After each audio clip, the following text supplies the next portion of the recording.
আসলে তার নাই কোনো গতি, সে হয় সহ-সভাপতি। তা আমার হয়েছে তাই। আমি এই মুহূর্তে আছি কারণ বাজারে এসে এক ভাইরাল নেতার সাথে আমার দেখা হয়ে গেল।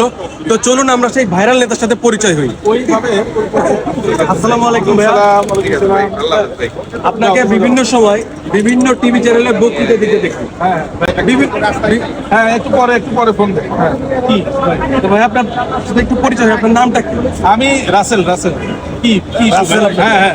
তো বিভিন্ন জায়গায় আপনাকে বিভিন্ন সময় টিভি চ্যানেলের মাধ্যমে বক্তৃতা দিতে দেখি। হ্যাঁ। তো আসলে আপনার দলটা কি? আপনি কোন দল করেন?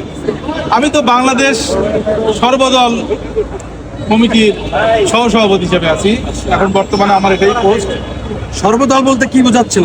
আরে বাবা, সর্বদল বলতে বাংলাদেশে যত রকম রাজনৈতিক দল আছে সবগুলোর দলের সমন্বয়ে যে কমিটিটা, ওইটার আমি সহ-সভাপতি।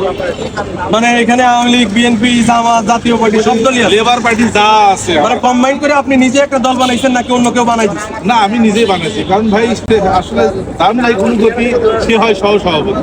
তা আমার হয়েছে তাই।